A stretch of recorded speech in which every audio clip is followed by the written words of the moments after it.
8. 안녕하십니까. 겸둥이 김정겸입니다.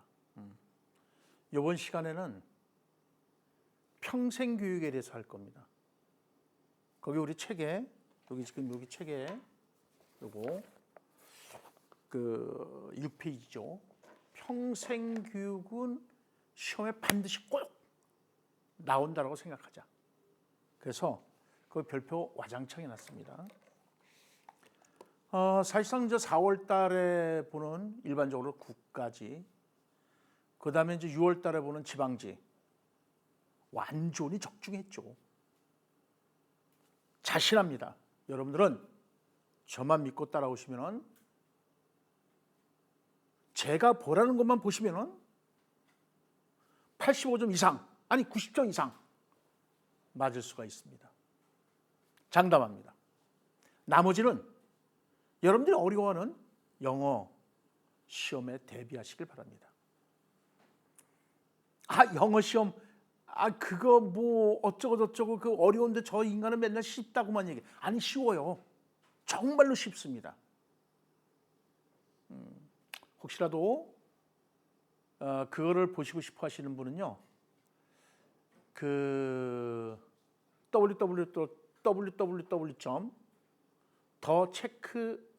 더 팩트 체크 영어입니다. 더 팩트 체크.co.kr로 들어오시면은 그 프리미엄 컨텐츠 우측 상단에 프리미엄 컨텐츠가 있습니다. 거기에 보면은 제가 이제 설명을 해놓은 거, 영어도 설명을 해놓고 있습니다. 그리고 또 제가 이제 시간이 돼서 영어를 어떻게 해결할 것인가, 그것도 여러분들한테 설명을 해드리겠습니다. 제가 영어 책 쓴 것도 많거든요. 자, 그러면 8번 평생교육에 대해서 살펴보겠습니다. 맨 처음에 이제 개념이 나와 있죠. 요 1번 개념 6페이지의 개념하고 7페이지의 6번의 평생교육의 특징이 우리가 이제 같이 설명이 될 겁니다. 자, 우선 개념을 보게 되면은 이게 수평적이죠. 요건 이제 수직적이죠. 그래서 이제 평생교육은 일단 수평적, 수직적 통합이다라는 말을 합니다. 그러니까 전부 교육이 된다는 거야. 자, 수직적이라는 건 뭐냐? 탄생에서 죽음까지죠. 여기 책대로 여기다는 탄생을 일반적으로 쓰는 건데, 탄생, 죽음, 무덤, 탄생에서 죽음까지, 그리고 가정, 학교, 그죠? 그 다음에 이제 사회죠. 그래서 여러분들 앞으로는 계속 학교에 머물러 있는 시간보다는 사회에 머물러 있는 시간이 더 많아질 것입니다. 어쨌든 평생교육은요, 태어날 때서부터 죽을 때까지, 그래서 라이프롱 에듀케이션이라고 합니다. 평생교육이죠. 아니면 또 이런 말을 해요. 전 국민의 학생화다. 이게 죽을 때까지 공부하자는 거야, 이게. 평생교육이 죽을 때까지 그냥. 가정교육이 있죠, 학교교육이 있죠, 사회교육이 있죠. 그죠? 태아교육도 있거든. 그리고 이제 여러분들 임종에 이르렀을 때의 어떤 교육, 그런 교육도 있다는 거죠.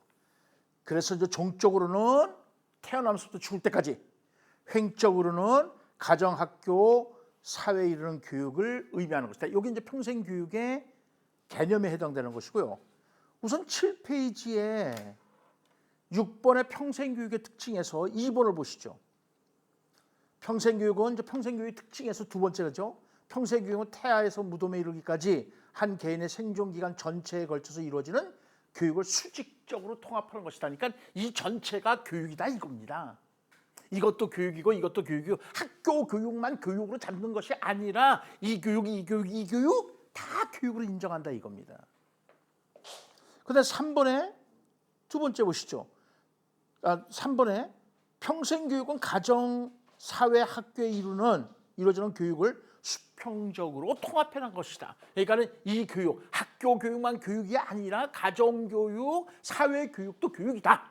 그래서 통합하는 겁니다. 그래서 평생교육은 이런 말을 해요. 수직적 교육과 수평적 교육을 통합하는 것이다. 이렇게 얘기를 합니다. 나머지는 좀 이따 보도록 하겠습니다. 그 다음에 다시요. 이제 8페이지로 오면요. 6페이지로 오면요. 두 번째, 평생교육의 이념이 있어요. 자, 이 평생교육의 이념 네 가지. 시험 문제 이렇게 나올 수 있어요. 다음 중 평생교육의 이념에 해당되지 않은 것은 이렇게 이제 나올 수가 있겠죠. 사지선다나 오지선다에서. 자, 이건 이렇게 외우십시오. 민간인 전체, 민 전체 융통성이 있어야 된다. 그래서 민 전체 융통 이렇게 외우시는 겁니다. 뭐라고요? 시작. 민 전체 융통. 다시요. 민 전체 융통. 잘하셨습니다. 민주성입니다. 즉, 야, 너 이거 다 먹어가 아니야. 네가 원하는 양만큼 먹어. 그래서 여러분 평생교육을 갖다가 뷔페식 교육이라고 그래요. 우리가 뷔페 가서는 뭐예요? 우리가 먹고 싶은 것만 먹잖아요. 그러니까 그냥 전통적인 교육은 그냥 우리가 먹고 싶지 않은 것까지 먹었잖아. 우리가 듣기 싫은 과목까지 들었어. 이젠 아니야. 그러니까 뭐예요? 필수보다는 뭐가 많아지는 거예요? 그렇죠. 선택이 많아지는 겁니다. 그래서 뷔페식 교육이다. 이렇게 얘기를 합니다. 그래서 다시 먼저 민전체 융통에 의해서 민주성이다. 자, 그 다음에 전체성입니다. 모든 교육의 정통성을 부여한다는 거예요. 다시 말해서 아까도 얘기했지만은 수직적, 수평적 통합. 학교 교육만 교육으로 인정하는 것이 아니라 가정교육, 사회교육, 학교교육, 태학교육 모든 교육을 교육으로 다 인정한다는 것입니다. 그러니까 전체성입니다. 그 다음 이제 융통성입니다. 어떤 환경에 처한 사람에게 시간, 장소, 내용을 교육하는 것이다. 다시 말해서 뭐냐? 옛날에는 뭐예요? 이게 지금 평생교육은 열린 교육으로 가자는 거예요. 닫힌 교육에서 열린 교육으로. 자, 닫힌 교육이라는 것은 뭐예요? 모든 게 다 닫혀 있었어. 나이도 닫혀 있었어. 그렇기 때문에 그 교육받을 시기에 교육을 못 받으면 어떻게 되는 거예요? 그냥 문맹인으로 살아야 되는 거예요. 내가 돈벌이를 해야 돼. 내가 못 벌으면은 우리 식구 다 굶어 죽어. 난 직장 나가야 돼. 그러면은 직장에서도 교육을 받을 수가 있는 겁니다. 아니면은 끝나고 나서 열린 교육이라는 건 뭐냐? 옛날에는 딱 학생이 정해져 있지만 이제는 아니에요. 열린 교육은요. 후회보야. 누구나 다. 무슨 말인지 아시겠죠? 자, 옛날에는 꼭 학교에서만 교육이 이루어졌어. 장소도 정해져 있었어. 아니야. 이제는 어느 곳에서든지 whatever, wherever. 그 다음에 옛날에 학교 교육이니까 딱 뭐야? 아침 9시에 딱 정해져 있잖아요. 아니면 그 시기에만 공부를 하는 거잖아요. 아니, 이제는요. 언제든지.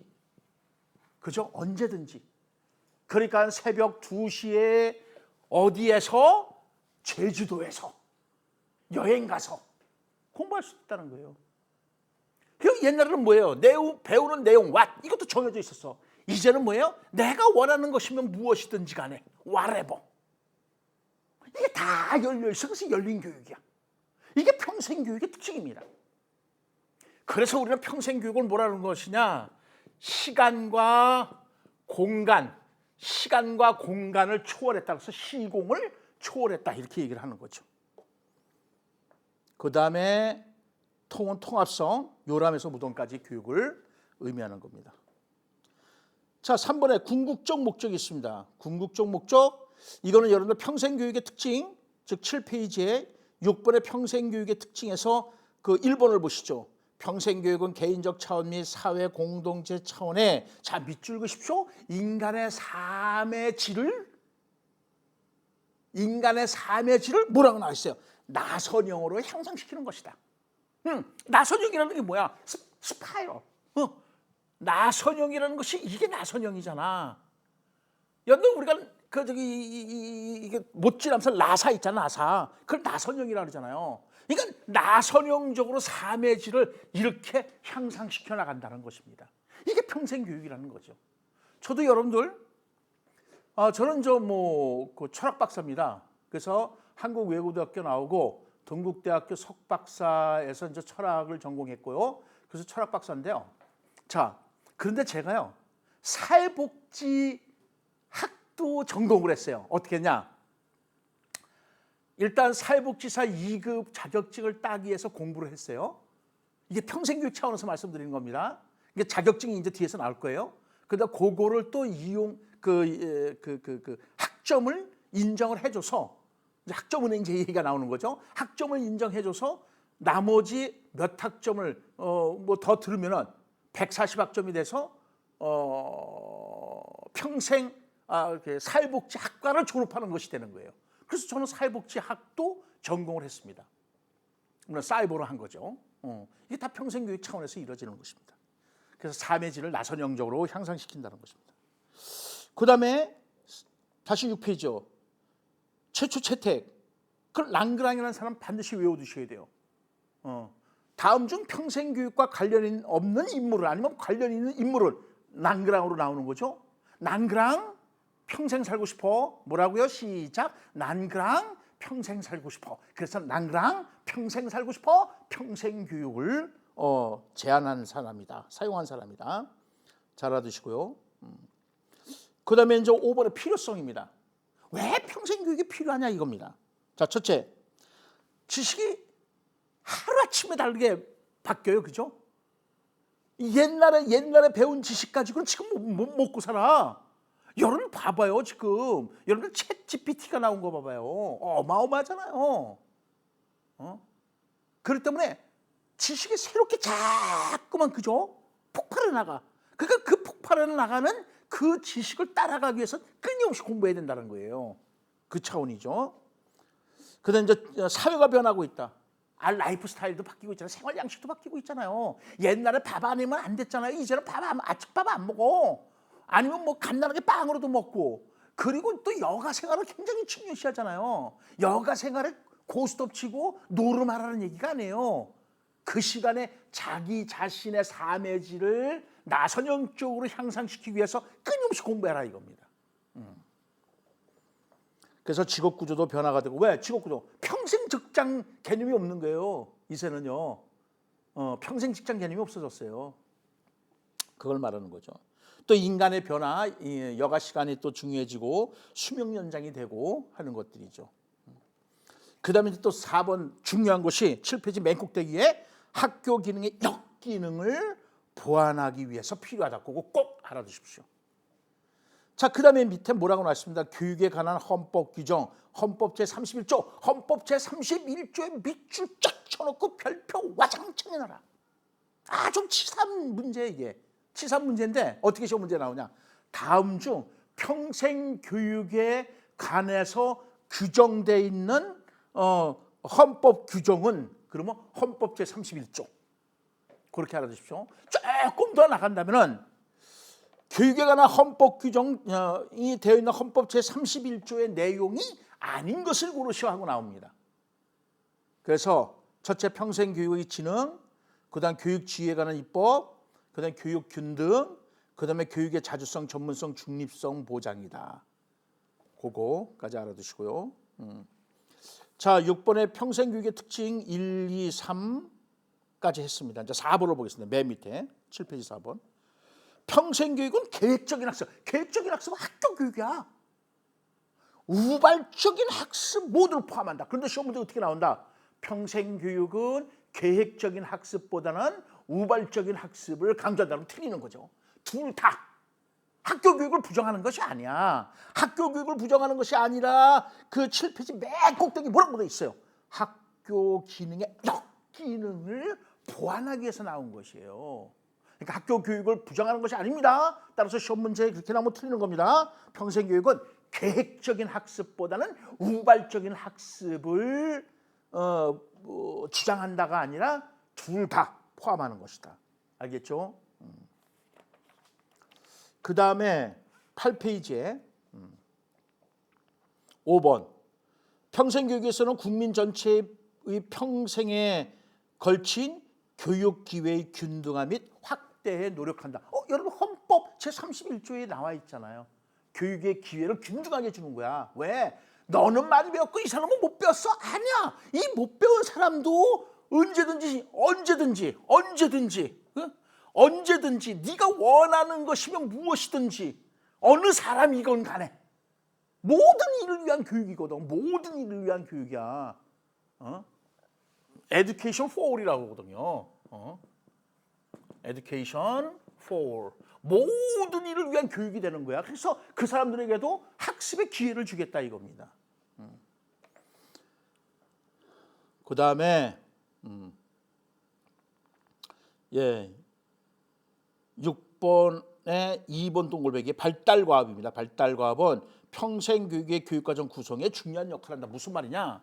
발달과업이라는 것은 내가 이렇게 발달해 나간단 말이에요. 그죠? 예를 들어서 0세에서 5세, 또 5세에서 뭐 10세 이렇게 시기별로 발달해 나가는데 이 시기별로 발달해 나가는 데 있어서 획득해야 할 과업이라는 것이 있다는 거야. 과업. 그것을 그 시기에 놓치면 안 되잖아요. 사실상은요. 적기성이 떨어지는 거거든. 이게 이제 교육 심리학에 나오는 거예요. 적기성에서 떨어지는 거야. 그렇지만 평생교육은 뭐예요? 바로 발달과는 평생교육 과정 구성에 중요한 역할을 할 수밖에 없는 거야. 왜? 내가 학습 기회를 놓쳤잖아요. 학습 기회를 균등하게 줘야 되는 거잖아요. 그러니까 그 시기에 놓친 것들은 또 공부해라 이겁니다. 그 다음에 마지막으로 7번 평생교육은 일반 교양교육과 전문교육의 조화와 균형을 유지하도록 한다. 이거 잘 알아둬야 돼요. 자, 시험 문제 어떻게 나오냐? 평생교육은 전문교육을 갖다가 다른 말로 직업교육이라고도 해요. 잘 알아두십시오. 그래서 어떻게 나오냐? 평생교육은 직업교육보다는 교양교육을 강조한다면 틀리는 겁니다. 뭐다? 교양교육과 직업교육. 다시 말해서 교양교육과 전문교육을 그죠? 균형을 유지하려고 하는 것이다. 아시겠죠? 오케이. 자, 그다음에 평생교육의 정책 모형입니다. 평생교육의 정책 모형은 요게 이제 우리가 뒤에 또 할 것들이 많으니까 잠시 쉬었다가 뵙도록 하겠습니다.